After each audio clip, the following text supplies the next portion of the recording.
Hello everyone, আসসালামু আলাইকুম। সবাইকে তৃতীয় শুভেচ্ছা জানিয়ে আজকে শুরু করছি আজকের এই ভিডিও। আজকে আমি আলোচনা করব আপনাদের সাথে হাজিরা শিট নিয়ে। একটা কোম্পানিতে আপনি যদি কোনো একটা লেবার যদি এখানে কাজে রাখেন, তাহলে সেক্ষেত্রে আপনার একটা হাজিরা শিট প্রয়োজন হবে, যেটা হচ্ছে আপনার বেসিকলি আপনার কোনো একটা ফাংশনাল, অর্থাৎ আমার কোনো একটা কাজের যদি নির্ধারিত সময় থেকে আপনি যদি এখানে উপস্থিত আছে কি নাই সে জিনিসটা বের করার জন্য আপনার এই শীটটা প্রয়োজন হবে। তো আমি কথা না বাড়িয়ে এখান থেকে চলে যাচ্ছে একটা শীট বানানোর কাজে। তো আমি ফার্স্ট অফ অল এইখান থেকে আপনারা দেখতে পাচ্ছেন আমার এইখানে একটা এক্সেল শীট ব্ল্যাঙ্ক রয়েছে। আচ্ছা, এবার আমি আসি আমার একটা কাজ, যেটা হচ্ছে আমার এইখান থেকে আমি দিব একটা মানে বলতে গেলে এখান থেকে আমি একটা মার্চেন্ট সেন্টার করে নেব নির্ধারিত দুইটা ঘর নিয়ে। এখান থেকে এই ঘর পর্যন্ত নিলাম, মার্চেন্ট সেন্টার করলাম, সেন্টার করে এখান থেকে এটা টান দিলাম, তারপরে এখান থেকে এইটা টান দিব। টান দেওয়ার পরে আমি এখান থেকে দিব হচ্ছে A B C company company. তারপরে এইটা দেওয়ার পরে আমি এখান থেকে পুরোটা বড় করে দিব। এবার আমি বোল্ড করে দিব। বোল্ড করে দেওয়ার পরে এখান থেকে আমি দিব হচ্ছে আপনার ঘর। এখান থেকে আমি দিব। তারপরে এখান থেকে আমি লিখব হচ্ছে M M O N T H month. তারপরে এখান থেকে এন্টার দিয়ে ইয়ার। তারপরে আমি এখান থেকে দিব হচ্ছে উম, আমার যে ধরুন এখান থেকে আমি প্রত্যেকটা সংখ্যা নিব, মানে এখান থেকে আমি যে কোনো একটা লিস্ট সিস্টেম এখানে আমি তৈরি করতে চাচ্ছি। তার জন্য আমি আগে থেকে এগুলো একটু কালার শেডিং দিয়ে নিই, তাতে যাতে করে একটু দেখতে ভালো লাগে। আচ্ছা, দেওয়ার পরে আমি এখানে এটা ক্লিক করলাম, এখানে এই এই ব্ল্যাঙ্কটাতে ক্লিক করে আমি যাচ্ছি ডাটাতে। ডাটাতে যাওয়ার পরে আমি এখানে ডাটা ভ্যালিডেশনে যাব। ডাটা ভ্যালিডেশনে গিয়ে আমি এখান থেকে উম, যাব হচ্ছে লিস্টিংয়ে, লিস্টে। লিস্টে যাওয়ার পরে আমি এখান থেকে জানুয়ারি ফেব্রুয়ারি মার্চ এপ্রিল এখানে আগে থেকে একটা শীট বানানো উচিত ছিল। তো আমি এখানে তার আগে হচ্ছে বানিয়ে নিব এগুলা, যাতে করে মানে আমার এখানে পুরো সবগুলা সেমলি বোঝা যায়। তো আমি এখান থেকে তার আগে এখান থেকে আগে লিস্ট বানানোর আগে আমি এখান থেকে একটা লিস্ট বানিয়ে নিচ্ছি আগে। ধরুন আমি এখানে দিব হচ্ছে জানুয়ারি, এখানে ফেব্রুয়ারি। তো এখান থেকে আমি দেওয়ার পরে আচ্ছা, এবার আমার পুরোপুরি কাজ শেষ। আমি এখান থেকে আবার ফার্স্টের শিটে চলে যাচ্ছি। ফার্স্টের শিটে গিয়ে এখান থেকে আমি ডাটা ভ্যালিডেশনে যাব। ডাটা ভ্যালিডেশন থেকে এখানে লিস্টে যাব। লিস্টের থেকে এখানে আমি দিব হচ্ছে আমার স্টার্ট ডেট, অর্থাৎ আমার এখানে ডেটটা এখানে দিব হচ্ছে আমি একটা শিটের মধ্যে থেকে নিব, যেটা হচ্ছে আমার শিটে নির্ধারিত থাকবে। তার আগে আমি এখান থেকে দিব লিস্টিংয়ে। লিস্টিং দেওয়ার পরে এখান থেকে আমি দিব হচ্ছে সোর্স ডেটের মধ্যে আমি দিব হচ্ছে ইকুয়াল টু, তারপরে এখান থেকে শিট টু এর পুরাগুলা বসিয়ে দিব। আমি এখান থেকে পুরাটা বসিয়ে দিব। এবার এন্ড ডেট হচ্ছে আমার এখানে পুরাটা শিটের বসানোর পরে আমার এখান থেকে আচ্ছা,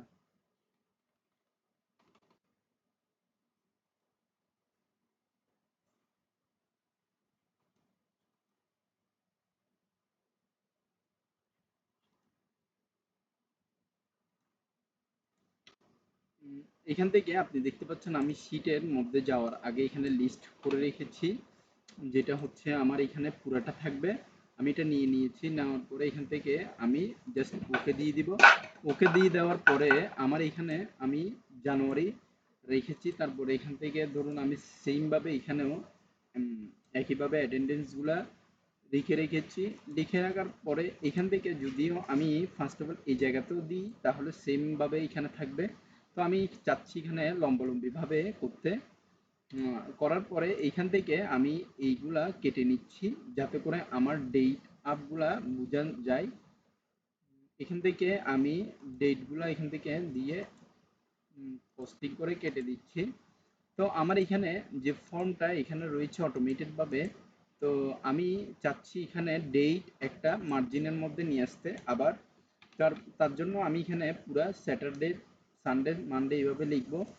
তো আমি এখানে ফার্স্ট অফ অল এটা কেটে দিয়ে আগের নিয়মেই নিয়ে আসছি, যাতে করে আমার এখানে পুরাটা শীটের মধ্যে একটা নির্ধারিতভাবে বোঝা যায় যে আমি এখানে ডিসেম্বর পর্যন্ত রাখবো। তো এখানে এটা পুরাটা আমি কেটে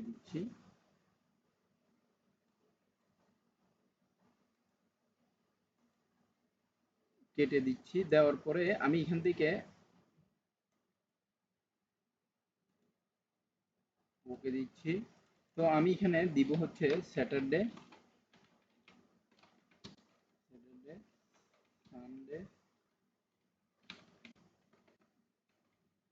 মানডে,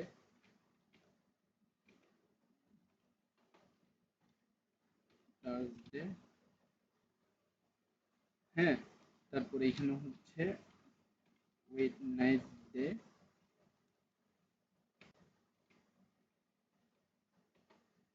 তারপরে হচ্ছে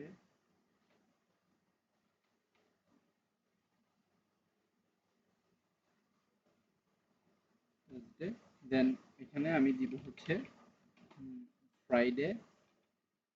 আচ্ছা, এখান থেকেও যদি আমি একটা মানে হিসাব করে নিই, এখান থেকে এভাবে টান দিল আমার এখান থেকে হয়ে গিয়েছে। তো এবার আমি কালার শেডিংটা দিয়ে দিচ্ছি, যাতে করে আমার টোটাল মার্কশিটের মধ্যে আমি আলাদা আলাদা করেও যদি মানে এখানে এই জায়গার মধ্যেও যদি আমি চেঞ্জ আপ করি, অটোমেটেডভাবে চেঞ্জ আপ হয়ে যাবে। আমি এখান থেকে এটা কেটে দিচ্ছি, যাতে প্রত্যেক মাসেরগুলো প্রত্যেক মাসে অটোমেটেডভাবে চেঞ্জ হয়ে যায়। তো আমি এখানে নামটা দেওয়ার আগে এইখানে আমি লিখবো হচ্ছে,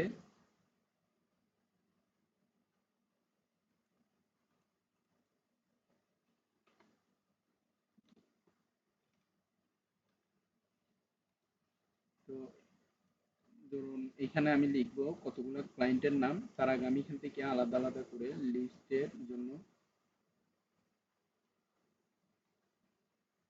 নাম চেঞ্জ করে নিই।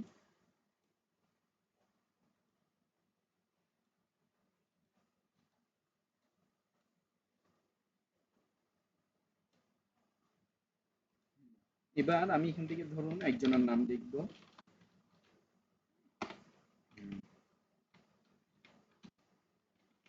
মিরাজ, তারপরে এখান থেকে লিখবো হচ্ছে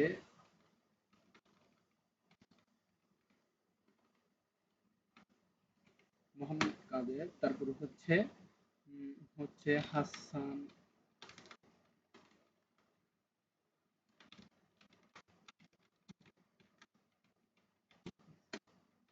তারপরে হচ্ছে আবুল কালাম, তারপরে হচ্ছে এখান থেকে আপনি দেখতে পাচ্ছেন আমার এখানে হচ্ছে মোহাম্মদ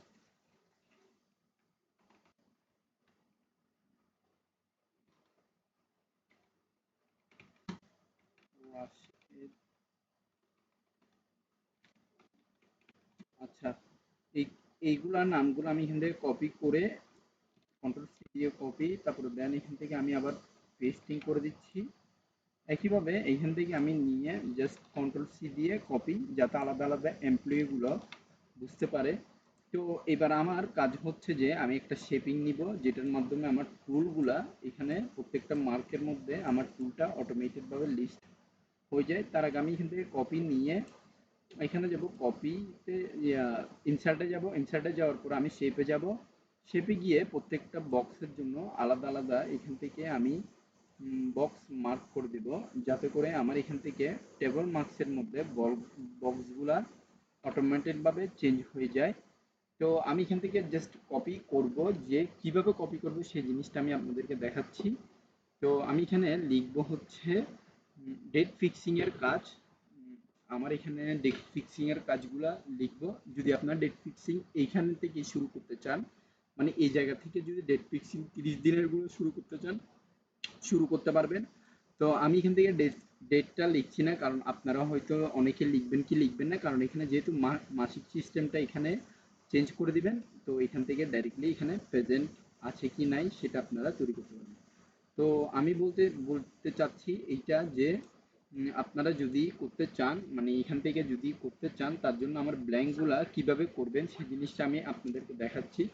ব্ল্যাঙ্কগুলা করার জন্য আপনার শিটে ফার্স্ট অফ অল কপি করবেন, যাতে করে এই শিটগুলা পুরোটা কপি কপি করার পরে আপনারা যাবেন হচ্ছে কন্ডিশনাল ফরম্যাটিংয়ে। কন্ডিশনাল ফরম্যাট থেকে গিয়ে এখান থেকে উম, এখান থেকে আপনার দিয়ে কপি করে আমার কন্ডিশনালটা এখানে যাচ্ছি। দেন এখান থেকে আমি নিউ রুল থেকে আমি ইউসের ফর্মুলা এখান থেকে আমি দিব হচ্ছে ইজ ইকুয়াল টু, দেন এখান থেকে আমি মানডেটা নিচ্ছি অ্যান্ড এখান থেকে আমি যে ডাবল কোটেশন ইউজ করে আবার ইজ ইকুয়াল টু দিব, দেওয়ার পরে এখান থেকে দিব হচ্ছে মানডে। তো আবার কোটেশন অফ করে দিতে চাচ্ছি, তো আমি জাস্ট কুকের মধ্যে রাখি। আচ্ছা, আমার এখানে হয়তো ভুল এসেছে, যেটা হচ্ছে আমার ফরম্যাটে। তো আমি তার আগে এখান থেকে ডাবল কোটেশন ইউজ করে দেখি আমার এখানে হচ্ছে কি হচ্ছে না। আচ্ছা, এখানে হওয়ার চান্সটা এখানে নাই যেহেতু। তো আমি এখান থেকে একটা কাজ করতে পারি, যেটা হচ্ছে আমার এখানে যাতে রিমার্কটা চলে আসে পুরোপুরিভাবে, সেই জিনিসটা যাতে চলে আসে আমি এখান থেকে দিয়ে দিব। দিয়ে দেওয়ার পরে আমি এখান থেকে নিব, এটা নেওয়ার পরে আমি কন্ট্রোল প্রেস করেছি। তো আপনারা দেখতে পাচ্ছেন আমি যদি এখানে ঘরগুলা অটোমেটেড ভাবে এখানে চেঞ্জ করি, মানে একটা শীটের ঘর পুরাটা শীট থেকেও যদি আমি চেঞ্জ করি, তো আমি এখান থেকে যেভাবে চেঞ্জ করব তা হচ্ছে আপনার একটা অ্যালাইনমেন্ট থেকে, অর্থাৎ আমার একটা অ্যালাইনমেন্ট পুরোপুরি চেঞ্জ হওয়ার মধ্য দিয়ে একটা শীটের মধ্যে চেঞ্জ করতে হবে।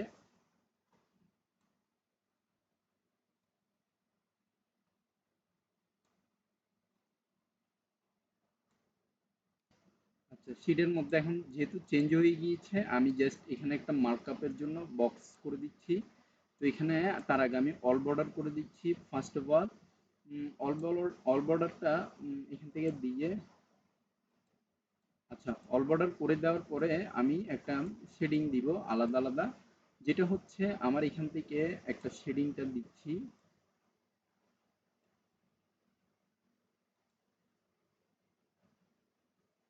আচ্ছা, এই শেডিংটা দেওয়ার পরে আমার এখানে আপনি দেখতে পাচ্ছেন বক্সের শেপ একটা বসবে।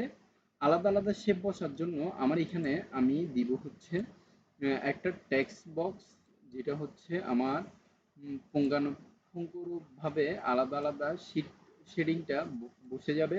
তো আমি এখান থেকে কন্ট্রোল দিয়ে এখান থেকে আলাদা আলাদা ভাবে টান দিয়ে সবগুলা শেডিংটা বসিয়ে দিব প্রত্যেকটা লিস্টের মধ্যে। তার আগে আমি বলে রাখি যে এখান থেকে আমার শেডিংটা আস্তে আস্তে বড় করব। আমি জাস্ট একটু দিব।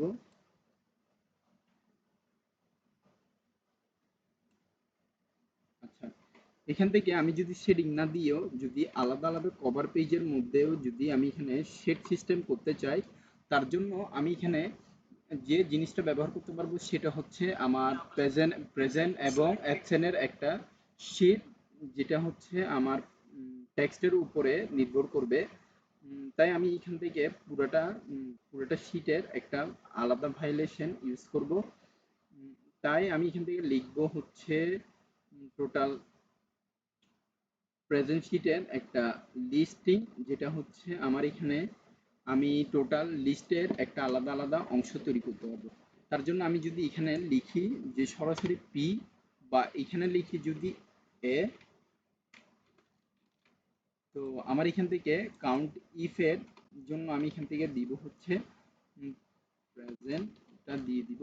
আচ্ছা, এবার আমি টোটাল যে শীটটা দিলাম এই শীটের মধ্যে আমি পুরোটা মার্চেন্ট সেন্টারে পুরোটা টান দিচ্ছি, এখান থেকে এটা নিয়ে এটা পুরোটা টান দিচ্ছি। তো আমার এখানে আমি কাউন্টিং কাউন্টিং হিসাব করার জন্য আমি এখানে প্রেজেন্ট দিব, পি দিব, এখান থেকে আমার এখানে অ্যাকশনের জন্য এ দিব। আচ্ছা, এবার আমার পুরোপুরি কাজ হয়তো শেষ হয়ে এসেছে।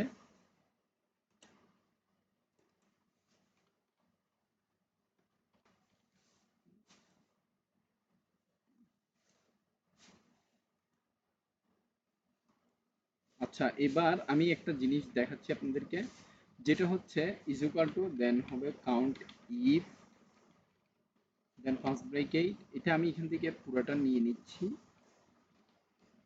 এটা দিয়ে আবার এন্টার দিচ্ছি। আচ্ছা, এখান থেকে হচ্ছে না আমার, এখান থেকে আমি আমি যদি এখান থেকে ডাইরেক্ট সাম ইফ ইউজ করি, মানে সাম দিই, দেন ফার্স্ট ব্রেকেই এখান থেকে আমি এইটা পুরোটা নিব। আচ্ছা, যেহেতু আমার এখানে টোটাল মোট সংখ্যার প্রেজেন্ট কতজন এসেছে সেই জিনিসটা এখান থেকে আমি দিতে চাচ্ছি। আমার এখানে আমি জিরোতে রেখেছি, এখানে পি হচ্ছে জিরো, কারণ এখানে আমি সামেশন ইউজ করেছি। এর ক্ষেত্রে সেম। তো আমি এখানে আবার লিখবো হচ্ছে কতজন এসেছে, তার জন্য আমি দিব ইকুয়াল টু দিয়ে এখানে আমি দিব কাউন্ট ইফ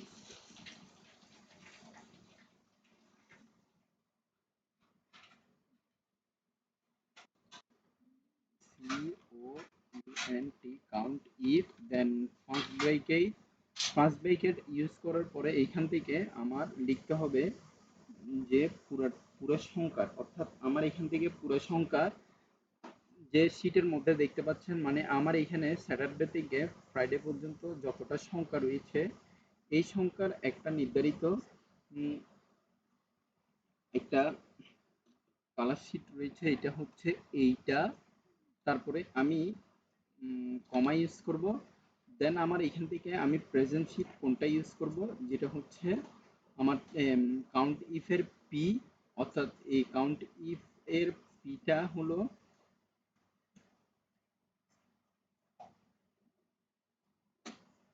এই কাউন্ট ইফ পিটা আমি দিলাম। তো আমি প্রেজেন্ট শীট কিভাবে তৈরি করেছি আপনি দেখতে পেরেছেন। আজকের ভিডিওটা এতটুকু পর্যন্ত, পরবর্তী ভিডিও আমন্ত্রণ জানিয়ে এখানে শেষ করছি। ধন্যবাদ সবাইকে, আসসালামু আলাইকুম।